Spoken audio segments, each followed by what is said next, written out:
Sziasztok! A mai videónk egy olyan ragadozóról szól, amelyik sok eddig bemutatott afrikai szavannai állat ellenfele. A foltos hiéna az emlősök osztályának ragadozók rendjébe, ezen belül pedig a hiénafélék családjába tartozó faj. Érdekes, hogy habár kutyaformájú, mégis ragadozók rendjén belül a macska alkatúak alrendjébe tartozik. Ez annyira vicces lehet számára, hogy folyamatosan vihog, ezért nevezik még vihogó hiénának vagy kacagó hiénának is. Habár a hiénafélék családjában 4 élő faj van, a foltos hiéna nem a hiéna nembe tartozik, hanem külön nemet alkot, a Crocuta nemet, amelynek egyben az egyetlen ma élő faja. Tudományos neve Crocuta crocuta, és a nemének többi faja kipusztult még a pliocén korban. A Crocuta elnevezés az ógörög krokottász szóból származik, amely viszont a szanszkrit nyelvből származik, és eredetileg az aranysakált jelentette. A krokottász elnevezés legkorábbi említése a Geographica Hypomnématából származik, és az első geográfusnak tekinthető író Strabon leírásaiban jelent meg, és az állatot Etiópiában őshonos farkas és kutya keverékeként írta le. A pleisztocén korban még előfordult szerte Eurázsiában is, de nem lehet tudni, mi volt az itteni kipusztulásának az oka. Manapság már csak Afrikában fordul elő, a leggyakoribb nagy ragadozó a kontinensen, a Szaharától délre fekvő szavannákon, akár a 4000 méter tengerszint feletti területeken is, de a trópusi erdőket kerüli. A klasszikus ókortól a reneszánszig a foltos és csíkos hiénát vagy ugyanazon fajnak tekintették, vagy pusztán földrajzi, nem pedig fizikai alapon különböztették meg egymástól. A 17. századi német keletkutató Job Ludolf, ezúttal valóban Ludolf, nem gyerekszájon mondott Rudolf, na szóval Ludolf volt az első, aki a Historia Ethiopica című művében fizikai és földrajzi okok alapján egyértelműen megkülönböztette a Crocuta nemet a hiéna nemtől, bár a beszámolóit mindig egy etióp közvetítőtől szerezte. Továbbra sem volt tisztázott a hiéna család pontos taxonómiája, és a legtöbb Etiópiába utazó európai farkasként emlegette a hiénákat. Ez részben a hiénát jelentő sémi nyelvek csoportjába sorolható amhara nyelv jép szavából ered, és az arab dhib, azaz farkas szóhoz kapcsolódik. Az európaiak első részletes leírásai a foltos hiénáról Willem Bosmantól és Peter Kolbétől származnak. Bosman egy holland kereskedő, aki 1688 és 1701 között a holland aranyparton, ami a mai Gána, a holland nyugat-indiai társaságnál dolgozott, a sakálokról vagy erdei kutyákról írt, amelyek fizikai leírása hasonlít a foltos hiénáéhoz. Peter Kolben német matematikus és csillagász, aki a holland kelet-indiai társaságnál dolgozott a jó reménység fokánál 1705 és 1713 között, nagyon részletesen leírta a foltos hiénát, de tigris farkasként emlegette, mert a dél-afrikai telepesek nem ismerték a hiénákat, ezért farkasoknak nevezték őket. Bosman és Kolbe leírásai nagyrészt figyelmen kívül maradtak egészen 1777-ig, amikor a walesi természettudós Thomas Pennant a négylábúak szinopszisában a leírásokat, valamint a fogságban tartott példányokkal kapcsolatos személyes tapasztalatait használta fel arra, hogy következetesen megkülönböztesse a foltos hiénát a csíkostól. A Pennant által adott leírás elég pontos volt ahhoz, hogy a német állatorvos Johann Erzleben beépítse az 1777-ben megjelent Systema Regni Animalis című művébe, egyszerűen lefordítva Pennant szövegét latinra. A Crocuta nemet végül 1828-ban ismerték el a hiénafélék különálló nemzetségeként. Nagy csapatokban él, amelyeket klánoknak neveznek, és egy ilyen klán egyedszáma elérheti a 80-at is. Ez főképp a bő táplálékot kínáló területeken. A félsivatagokban a táplálék nem annyira bőséges, ezért a klánok is kisebbek. A klánok területe ennek megfelelően pontosan az ellenkező méretű. A kis félsivatagi klánok sokkal nagyobb területet védelmeznek, mint a bőséges táplálékforrású területeken élő klánok. Például az UNESCO világörökség részét képező tanzániai Ngorongoro kráter területén, ahol a szavannai legelő állatok száma magas és a hiéna táplálék bőséges, egy klán területe 40 négyzetkilométer, viszont a Kalahari sivatagban ez a terület akár 1000 négyzetkilométer is lehet. A klánokat rokon nőstények vezetik, és az ivaréretté vált hímek mindig el kell hagyják a saját klánjukat, és más klánhoz kell csatlakozzanak, ahol a rangsor legaljára kerülnek, és csak akkor lépnek feljebb egyet, ha üresedik a fenti pozíció, vagy egy másik újonc csatlakozik a klánhoz. Ezzel megoldódik a túl közeli beltenyészet. A klánok a territórium határát a bűzmirigyeikből felszabaduló erős szagú anyaggal jelölik meg. Ugyanakkor a feldolgozott táplálék melléktermékének az ürítése utáni gyűjtőpontoknak is területmegjelölési szerepe van. Elég hosszan sikerült körülírnom az ürülékkupacot. Orruk megnyúlt, bundájuk sárgás, sötét ovális foltokkal. Hosszuk 95 és 170 centi között van, marmagasságuk 70-től 90 cm-ig terjed, súlyuk pedig 40 és 90 kg közötti. Hátuk hátrafele lejt, mivel a hátsó lábaik rövidebbek. Jellemző rájuk a szexuális dimorfizmus, viszont a legtöbb emlőstől eltérően a nőstények a nagyobbak és az erősebbek. Jóval nagyobb a tesztoszteron szintjük is, ami nem csak abban nyilvánul meg, hogy sokkal agresszívabbak, mint a hímek, hanem a nemi szervük is külsőleg nagyban hasonlít a hímekéhez. Annyira, hogy az ókorban hermafroditának hitték a hiénákat, és a külső alapján csak a szakértők tudják most is megállapítani az állat nemét. A hiénafélék közül ez a faj a leginkább húsevő, és főleg vadászatból szerzi meg a táplálékot, de megeszi a dögöt is, megeszi a lárvákat, a tojásokat, sőt, akár a gyümölcsöket is. A Szerengetiben és a Ngorongoromban étrendjüket legnagyobb mértékben a gnók teszik ki. Ezeket a zebrák és a Thomson gazellák követik, ott a kafferbivajt ritkábban támadják. A Krüger Nemzeti Parkban a csíkos gnú, a kafferbivaj, a börcse a zebra, a nagy kudu és az impala, a foltos hiéna a legfontosabb zsákmánya, míg a zsiráf, az impala, a gnú és a zebra a fő táplálékforrásai a közeli Timbavati környékén. A namibiai Etosha Nemzeti Parkban a vándorantilop és a kudu a fő zsákmány, míg a Namib sivatagban a vándorantilop. A Kalahari déli részén a fekete lóantilop, a gnó és a vándorantilop a fő préda. A botswanai Chobe Nemzeti Parkban az elsődleges zsákmány a területen átvándorló zebrából és az ott élő impalából áll. A kenyai Masai Marában a foltos hiénák zsákmányának 80%-a lancszormú antilopból és Thomson gazellából áll, kivéve azt a 4 hónapos időszakot, amikor a zebra és a gnú csordák vándorolnak a területre. Ugyancsak a kenyai Aberdare hegységben a Delamere bozótantilop, a pézsma antilop és a kafferbivaj a domináns prédák, míg az északi kenyai területeken a Grand gazella, a zsiráfnyakú gazella, a juhok és a kecskék és a szarvasmarhák vannak az étlap elején. Ebből a felsorolásból is látszik, hogy nem azt teszik, amit mások hagynak, hanem képes a saját vadászatából megélni. Habár a nyugat-afrikai klánok többet hagyatkoznak dögevésre, és például Ugandában főleg madarakat és hüllőket esznek.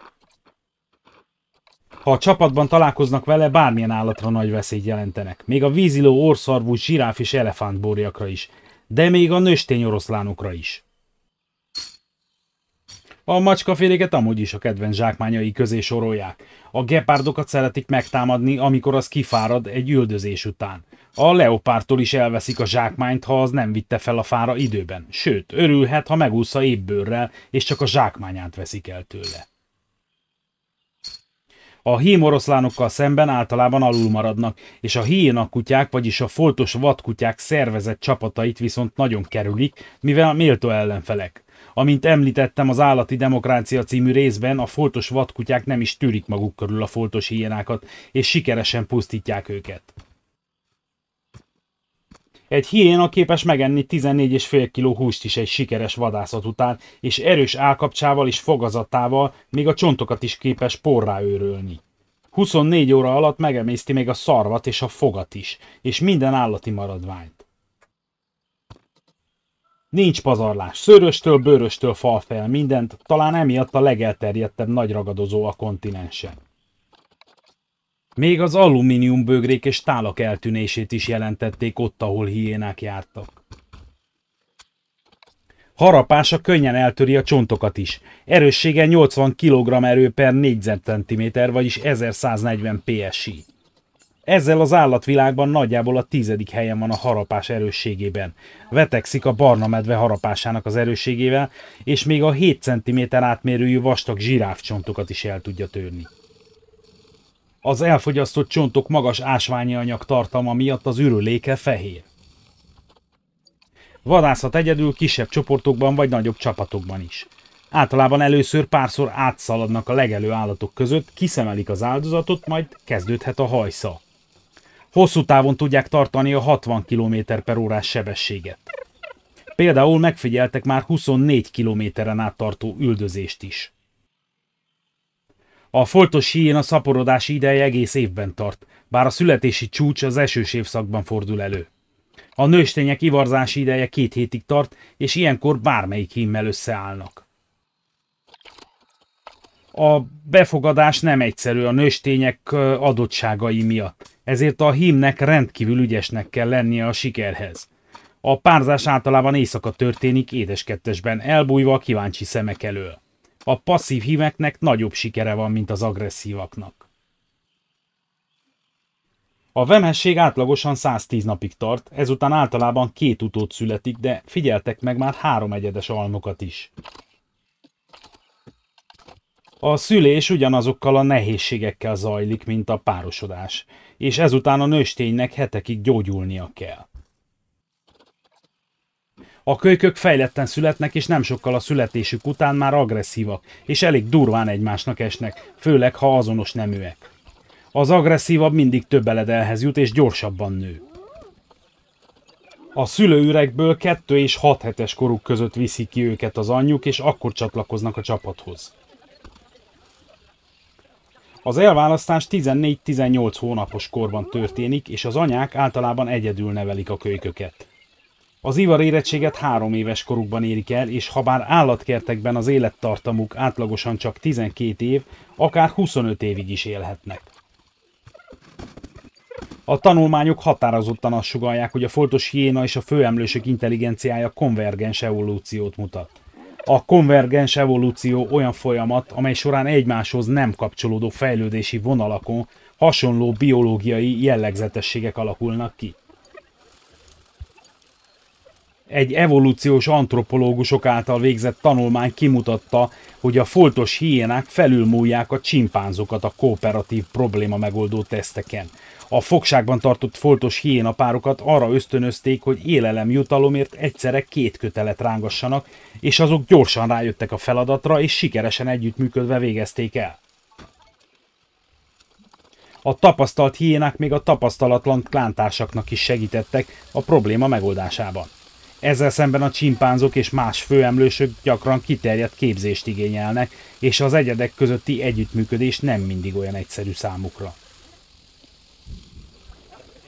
A Michigan Állami Egyetemen végzett kutatások eredményei arra adtak következtetést, hogy számolni is tudnak, ugyanis attól függően, hogy hány hiéna hangot játszottak le nekik, másképp reagáltak a résztvevő állatok. Afrikában a foltos hiénát általában rendellenes és ambivalens állatként ábrázolják. Ravasznak, brutálisnak, nekrofágnak és veszélyesnek tartják. Megtestesíti tovább a fizikai erőt, a túlzást, a csúnyaságot, az ostobaságot, valamint a szakralitást. A foltos hiénák folklór és mitológiai ábrázolásai is eltérőek, attól függően, hogy a mesék melyik etnikai csoporttól származnak. Mivel főleg Nyugat-Afrikában ugyanaz a neve a foltos és a csíkos hiénának, ezért gyakran nehéz megállapítani, hogy melyik az ilyen történetekben szereplő hiénafaj. A nyugat-afrikai mesékben a foltos hiénák a rossz szokásokat, az erkölcstelenséget, a szokásostól eltérőt és más negatív tulajdonságokat szimbolizálnak. Viszont Kelet-Afrikában a tabva mitológia a foltos hiénát egy napállatként ábrázolja, amely először hozta el a napot, hogy felmelegítse a hideg földet. A benini és délnyugat-nigériai Yoruba nép Gelede kultuszában hajnalban foltos hiéna maszkot használnak az Efe ceremónia végének jelzésére. Mivel a foltos hiéna általában befejezi a többi húsevő étkezését, azaz a hiéna minden dolog lezárását jelenti. Az Efe ceremónia az afrikai Gelede kultuszra alapuló szórakoztató és tanító maszktánc, amely a termékenység megújulásáról szól. Az etiópiai Hararban a foltos hiénákat rendszeresen etetik a város lakói, akik úgy gondolják, hogy a hiénák jelenléte távol tartja az ördögöket, és misztikus tulajdonságokat, például jóslást társítanak hozzájuk. A foltos hiénával kapcsolatos hagyományos nyugati hiedelmek visszavezethetők Arisztotelész Historia Animalium című művéhez, ahol a faj dögevő, gyáva és potenciálisan veszélyes állatként van leírva. Arisztotelész azt is leírta, hogy a hiéna hogyan használja fel a vihogását a kutyák vonzására, és tévhitnek nevezte azt, hogy a foltos hiéna egy hermafrodita, bár fizikai leírásai jobban hasonlítanak a csíkos hiénára. A Krisztus utáni első században élt idősebb Plinius, teljes nevén Caius Plinius Secundus Major, római író, polihisztor, ókori enciklopédista támogatta Arisztotelész ábrázolását, és tovább részletezte, hogy a hiéna képes utánozni az emberi hangokat. Emellett arról írt, hogy a hiéna nagy tiszteletnek örvend a mágusok körében, és hogy a hiéna testrészei különféle betegségeket gyógyíthatnak, védelmet nyújthatnak és serkentik a szexuális vágyat az emberekben. A 18. és 19. században a természettörténészek már felismerték a különbséget a foltos és a csíkos hiéna között, és elutasították a hermafrodita elméletet, viszont a dögevési, a sírrablási szokásaik maradtak előtérben és gyávának tartották. Ernest Hemingway Afrika zöld dombjai című művében és a Disney Oroszlán királyában is a falánkság és a komikus ostobaság vonásai, amelyek az afrikai hiéna ábrázolásoknál gyakoriak, hozzáadódnak ahhoz a nyugati felfogáshoz, hogy a hiénák gyávák és csúnyák. Az Oroszlán király megjelenése óta olyan hiéna kutató biológus is volt, aki beperelte a Disneyt, és olyan is, aki bojkottra szólította fel az embereket a film ellen. Zsákmányként tudnak tekinteni az emberre is, de nappal távol maradnak, éjszaka viszont közel merészkednek. Viszonylag kevés ismert eset van emberáldozatról, de egyesek úgy gondolják, hogy a támadások egy része nincs bejelentve.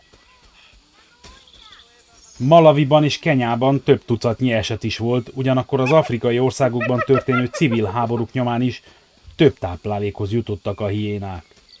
A hiénákat megfigyelő biológusoknak is több esetben kellett menekülőre fogniuk és fára mászniuk.